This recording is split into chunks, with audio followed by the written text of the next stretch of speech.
They were playing the Bulls, and they were dominant. They were ahead by double digits in the third quarter, and then it all flipped and fell apart for the Celtics. But it was DeMar DeRozan and the Bulls who came storming back in the fourth quarter to get a big win. They only have one loss on the season. And by the way, this is what Ben Simmons was required to do as a young player. See DeMar DeRozan.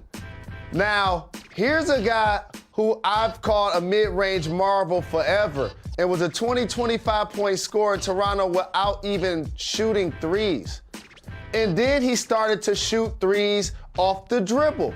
The maturation of his game, Jacoby, is they can throw it into Vucevic now, who played really well, kick it out to DeMar, and he can step in and knock down threes. You got LaVine still slashing, one of the best athletes in the game. You got Lonzo playing on-ball D, throwing lobs and being consistent. He's an improved three-point shooter. Like, I really like what the Bulls did this offseason. And like I tell you, it looks so very much different around LaVine that they got a living, breathing general manager. Like, LaVine has been a great player. Now it's great to see him surrounded by some guys that can go.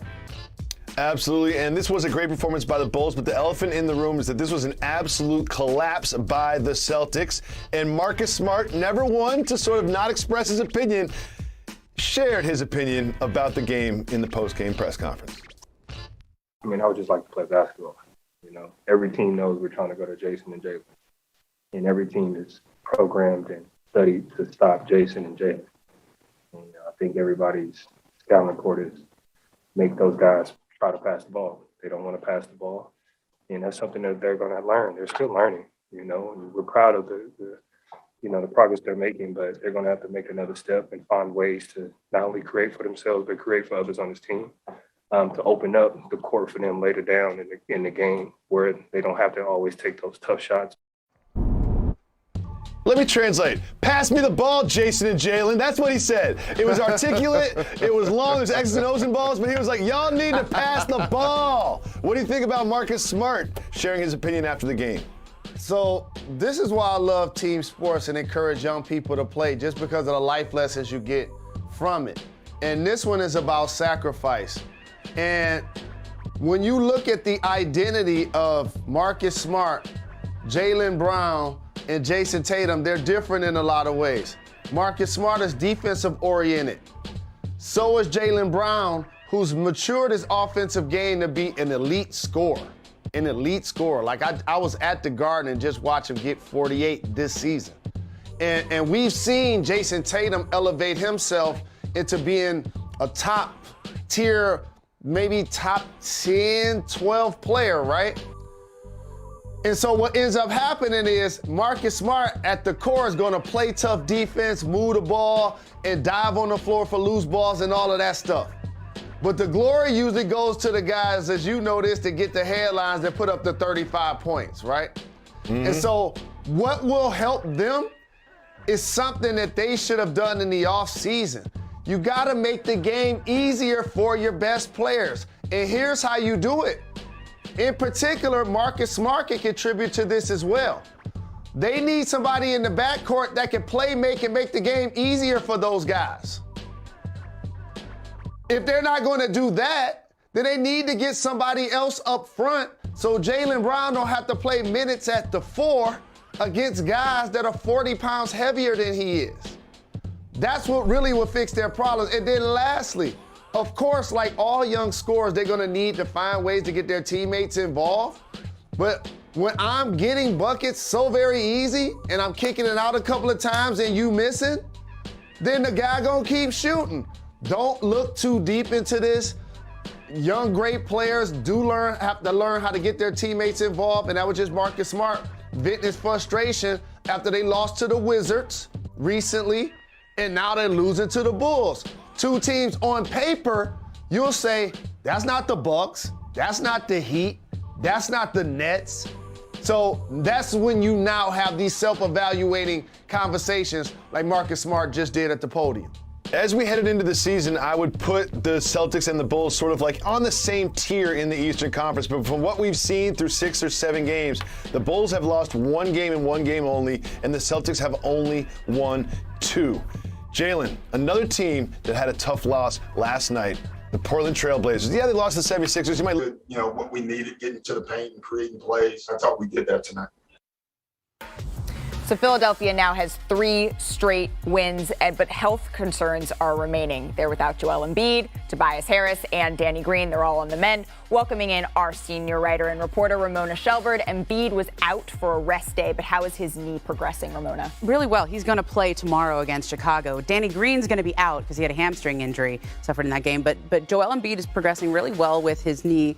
And also that rest day gave him a chance to get in the lab with his personal trainer, Drew Hanlon, and go over some areas where he thinks he can improve his game and help the Sixers play the way they need to without Ben Simmons, without Tobias Harris, without Danny Green now. But he's going to play against Chicago. Joel in, Danny Green out. You mentioned it, Ben Simmons. We can't have a 76ers segment without asking you about Ben Simmons. So what's the latest on his possible return to Philadelphia? Well, Malika, there's been frustration mounting, according to people close to the situation, that Ben has not been accepting any of the help that the team has offered him in terms of helping him with his mental readiness. And he has been working with mental health professionals through the Players Association, but thus far I'm told he hasn't really kept the team in the loop on that.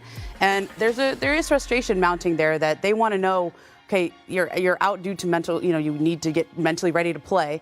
But so far he's just done individual work with some of their position coaches. He hasn't been back in with the team, and he's not providing the team with any updates on what he's doing to get back and get himself back with the team and participating in team activities. Interesting. So it doesn't really seem like there's a firm timeline yet. There's no timeline. No timeline on when he could be coming back. Philly hosts the Bulls tomorrow night. Thank you so much, Ramona. Thanks, Please Micah. don't go too far. As for the Blazers, on the other side, Damian Lillard was 7 of 20 from the field and 2 of 9 from 3. And Portland Star's season is still a work in progress. I always look at struggles as an opportunity to show my true character. You know what I'm saying? When things go great, it's a lot of praise that comes along with that. And a lot of people give you a lot of credit. They speak really highly on you. But I think it says more when, you're going through something, it's kind of hitting the fan and you're struggling and everybody got something to say. To me, the real ones can, they can keep on trucking, and keep on going and still find a way to get the job done. Dame has made just 15 of his 65 attempts from three this season, which is just 23%, and that ranks last in the NBA among players with at least 50 attempts. And it's a small sample size, as Lillard is a 37% career shooter from deep. So joined again by Perk, Chiney, and Zach. And Perk, you just heard Damian Lillard say, after he struggled and talked to reporters, that games like this, times like this, it builds character. What does he need to do to start having the success we're accustomed to seeing from him? Well, I think it's simple. He just has to have a mental reset, right? And just decompress a little bit. Because we have to remember, right, Damian Lillard is taking on a lot right now for us with the trade rumors and whether or not he should get out of Portland and, whether one of his teammates should be traded. And that's a lot riding on the shoulders of your franchise guy who really never been through that. We've known Damian Lillard to be just this terrific basketball player, but now he's seeing the other side of it, of the business side of it, where he's actually getting the opportunity to have his input in calling the shots. So I just think Dame has to take a step back, reset his mind, lock in on hooping, and I think he'll be just fine. Absolutely. I completely agree, Perk. And I think I might be a little crazy for saying this, but Dame is allowed a shooting slump. For 9 years in this league, he has really held it down. Last year, for example, his running mates, CJ McCollum, Yusuf Nurkic, Zach Collins, missed 187 games. And who held them together? Damian Lillard. You look overall, this guy, I gave a stat a little while ago that Steph runs a lot. Dame leads the league in miles run per game since 2013. He's the leader. So he's allowed to, put his foot off the grass a little bit and just find a shot. We know it's coming. So I hear a lot of people say, oh, he's got a shooting slump. This man will be just fine, and you're right, Perk. He's been dealing with a lot, and sometimes it manifests itself at the start of the season and not having your rhythm, but he's going to be just fine. You fan yourself over there, Perk. You taking flames from Chiney? When that good gospel and that First Street Baptist Church get to preach, it's that time. Go Absolutely. And to Chiney and Perk's point, 29% through his first 4 games from 3 last year. That was around where he is now, a little bit higher than that 23%, but then he jumped back up to 39%, and that was his 3rd best shooting percentage over the course of his career. But Zach, this is the first year for Chauncey Billups. So is it a system thing that's impacting Lillard, or is it a larger issue that you see there? This is Damian Lillard. This is his 10th season. There are things I worry about in life, in my life, in the NBA life. Damian Lillard's three-point percentage is not one of them. And everyone is searching so hard for explanations. The system's different, this and that. You look at the numbers, his pick-and-roll volume, about the same. Portland is still a low assist team, high off the dribble 3 team. All of it is still basically the same. It's a little different. It's just a shooting slump. If it were February, we wouldn't be talking about it as much. It happens to be the start of the season. Damian Lillard will be fine. I will say, Perk mentioned the trade rumors.